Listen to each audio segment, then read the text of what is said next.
Dando continuidade ao nosso estudo do movimento de átomos em uma rede, a gente vai considerar agora um caso em que aparecem novas coisas curiosas, que é o caso de uma cadeia diatômica.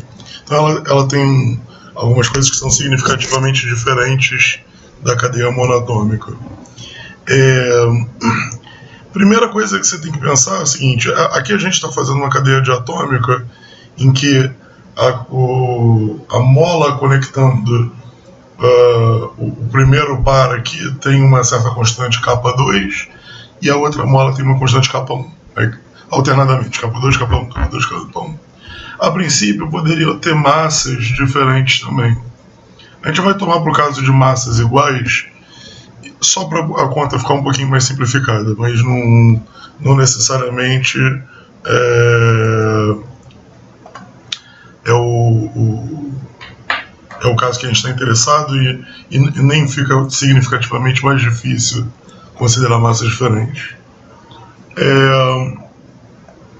O interessante agora é o seguinte: você pensar que agora a distância que você tem que transladar na rede para poder retornar um ponto equivalente, que é essa distância A, que a gente chamou de parâmetro de rede, agora ela é um pouco maior, né? Você tem que pular de um átomo para o segundo vizinho, de modo que aquele ansatz que a gente tinha acerca do movimento dos átomos vai ser um ansatz para os átomos azuis e outro ansatz para os átomos vermelhos.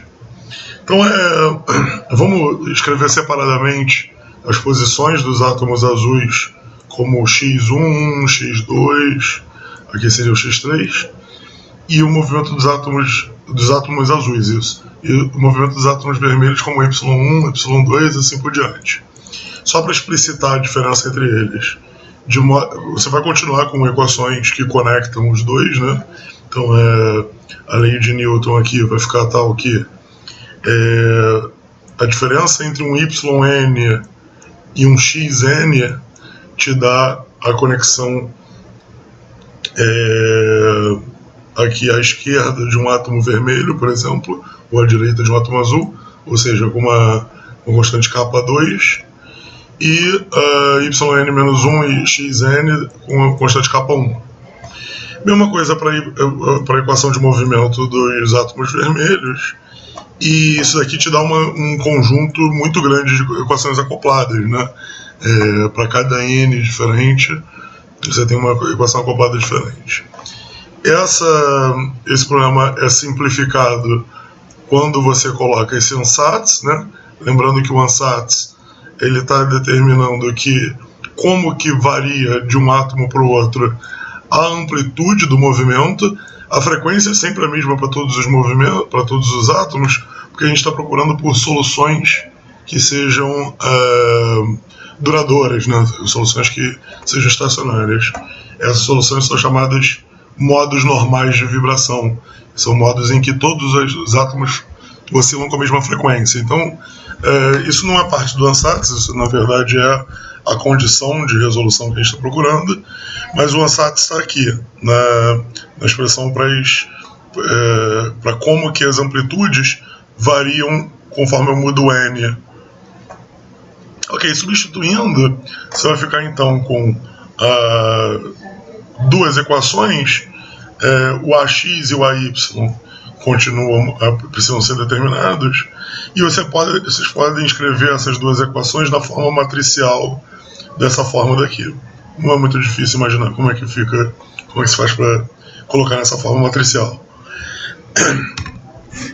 A solução trivial é sempre que a amplitude x e y sejam igual a zero, e a gente está procurando uma solução que não seja trivial, né? Ou seja, a gente está procurando a situação em que o determinante dessa matriz, repara que eu passei m-ômega-2 multiplicado pela identidade aqui, né? Passei para o outro lado da equação, então ficou menos m-ômega-2 aqui. Então você está procurando a situação em que esse determinante se anula, ou seja, que você tem soluções não triviais para esse sistema de equações. calculando esse determinante, você chega a uma expressão biquadrada para o ômega. Repara que aparece o ômega ao quadrado, depois elevado ao quadrado mais uma vez. Então, isolando ômega ao quadrado, você vai ter essa expressão daqui, e tirando a raiz, passando m para o outro lado, tirando a raiz quadrada mais uma vez, você vai ficar com uma equação desse tipo, ou seja, em que aparece duas raízes quadradas, aqui e aqui. O interessante é você pensar o seguinte: antes a gente tinha uma relação de dispersão, ou seja, o ômega era uma função de k. Agora você tem duas relações de dispersão dessa forma. Como é que eu sei que tem duas? Pelo fato de que são as soluções de um determinante 2 por 2. Ou seja, dá uma olhada aqui nessa equação aqui. Você tem duas soluções, botando mais ou menos aqui. Tá? Então isso significa que agora, ao invés de eu ter uma curva ômega de k, eu vou ter duas. Repara que eu também poderia ter mais duas soluções, mais ou menos aqui fora, devido ao fato de que essa equação é biquadrada, né? Então, esse ômega ao quadrado, essa expressão aqui é a solução para mais ou menos. Aí você tem que lembrar que o ômega de k tem uma liberdade de definição de sinal. Ou seja, a gente fixa a solução com ômega sempre positivo e permite que o k seja positivo ou negativo. Se você libertar ômega e k simultaneamente para serem positivos ou negativos, isso te dá origem a ondas com ômegas e k diferentes, mas que correspondem à mesma onda física. Isso é tudo física 2, está lá em física 2. Isso. Ok, então vamos fazer o gráfico dessas duas expressões. Está mostrado aqui o gráfico. Aqui a gente escolheu o caso particular em que K2 é o dobro de K1, e as duas soluções são mostradas aqui. Uma solução que parece um pouco com a solução que a gente tinha antes, mas não é exatamente igual, a gente vai ver a diferença já já. Seria a solução ômega menos, vou pegar o sinal de menos aqui. E a solução ômega mais é essa que está mostrada aqui em cima. Cuidado, mais uma vez, a gente está colocando aqui em unidades adimensionais. Se você colocasse com K dimensional, aqui seria plotado na primeira zona de Brillouin, entre menos π sobre A e π sobre A. Tá? A mesma coisa acontece aqui com a frequência. A frequência também foi plotada de forma adimensional, mas a princípio ela pode ser tão alta quanto maior for a raiz de K sobre M. Aqui eu coloquei nomes para esses dois ramos. Lembra que a gente chamava de ramos em física matemática? Aqui a gente tem o ramo óptico e o ramo acústico.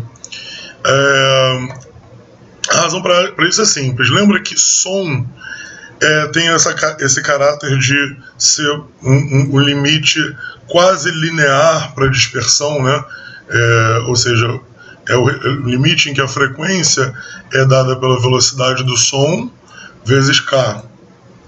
Então, esse regime aqui é o regime de excitações sonoras. Tá? No geral, a gente vai ver que em outras situações podem haver mais soluções dessa, né? Por exemplo, se você tivesse 3 átomos aqui diferentes, ou se tivesse movimento que não fosse exclusivamente longitudinal.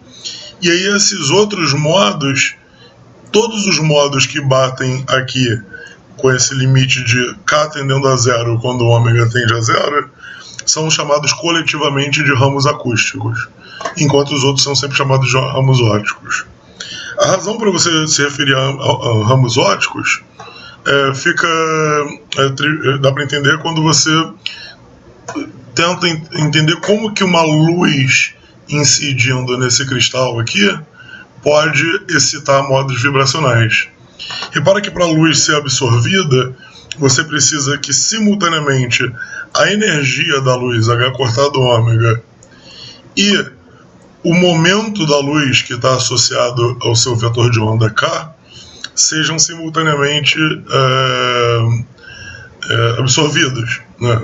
Simultaneamente participem da excitação vibracional.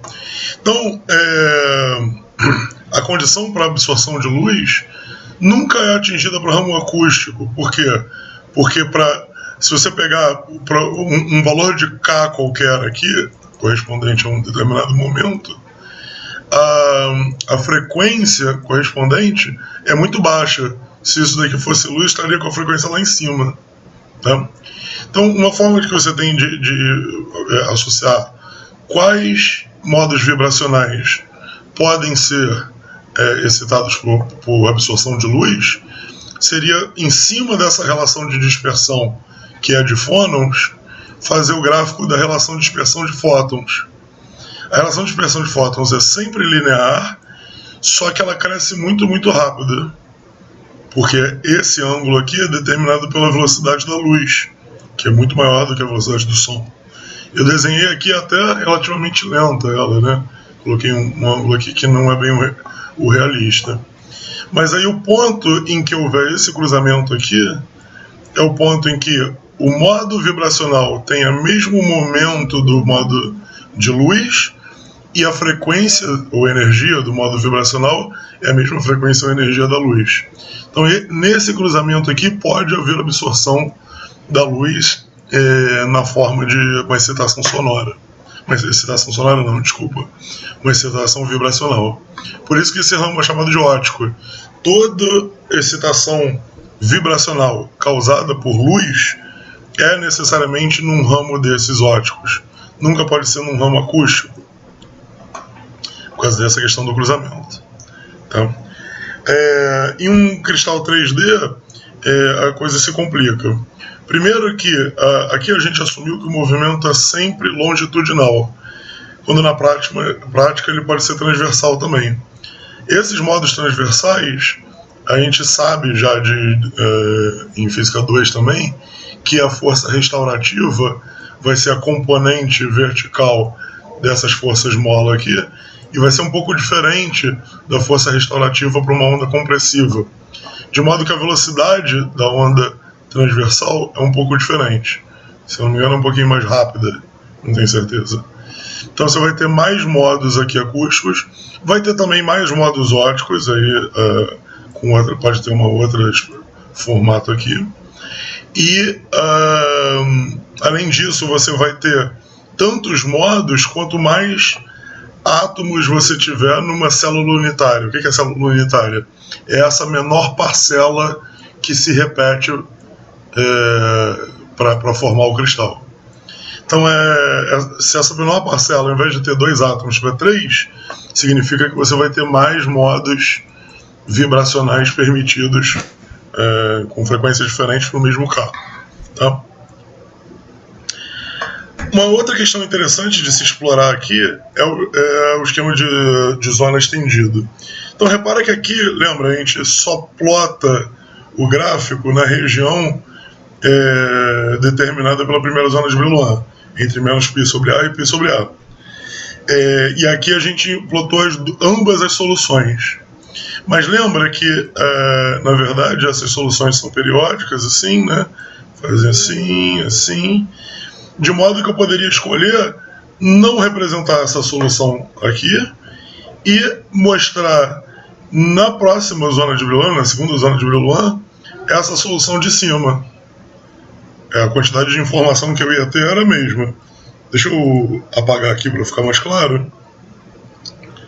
Então aqui. Então a quantidade de informação que você vai ter é a mesma. E é isso que está mostrado aqui. A primeira solução mostrada na primeira zona de Brillouin e a segunda solução mostrada na segunda zona de Brillouin. O interessante desse esquema, que até aqui não tem muito ganho, é quando você começa a comparar a cadeia diatômica com uma cadeia monatômica. Então aqui a nossa cadeia diatômica porque K2 é diferente de K1. Se eu começar a analisar K2 chegando mais próximo de K1, repara que essa separação entre esses dois níveis começa a diminuir, até deixar de existir, quando o K2 é exatamente igual a K1. E isso lembra muito a relação de dispersão que você tinha para a cadeia monatômica, de fato. De fato, o que aconteceu aqui só é que Nesse esquema de zona estendida, a gente chamou de menos π sobre A aqui e menos 2π sobre A aqui, enquanto aqui era menos π sobre A. Foi a única diferença. Por quê? Porque na aula de cadeia monatômica, o que a gente chamou de A era a separação entre dois primeiros vizinhos. Enquanto aqui o que a gente chamou de A não é a mesma quantidade, é a separação entre segundos vizinhos. De modo que no limite de K2 igual a K1, a menor translação necessária é essa daqui, que seria essa daqui só, né? Então, se você considerar que esse aqui na verdade é um A', e esse A', na verdade, é 2 vezes A, no caso de K1 igual a K2, tudo fica explicado e as coisas voltam a se conectar. Então, o gap que abria aqui entre os modos é devido a essa diferença entre K1 e K2. O que quer dizer gap? É uma região em que o ômega é proibido. Não tem nenhum modo vibracional que perdure com uma frequência nessa faixa aqui. Então aí começa a aparecer o conceito de gap, que é um conceito importante em matéria condensada. Repara também que você vai ter outros efeitos. A aparição desse gap faz com que os modos vibracionais aqui tenham velocidade de grupo zero, né? Essa derivada é zero. E repara também que esse gap aberto aqui, se você desenhar, deixa eu apagar aqui para ficar um pouco mais claro. Se você desenhar a repetição aqui desses modos,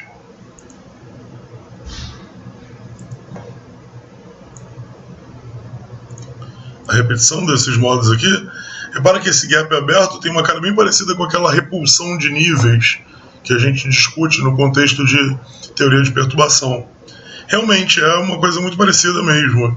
Essa repulsão de níveis pode ser descrita em termos de fônons, considerando K1 igual a K2, e como perturbação a variação K2 menos K1. Tratando dessa forma, aparece explicitamente a abertura desses gaps aqui em teoria de segunda ordem de perturbação. A gente vai fazer uma conta bem parecida com essa no contexto de elétrons, que também são ondas, e vai entender isso um pouco melhor. Okay?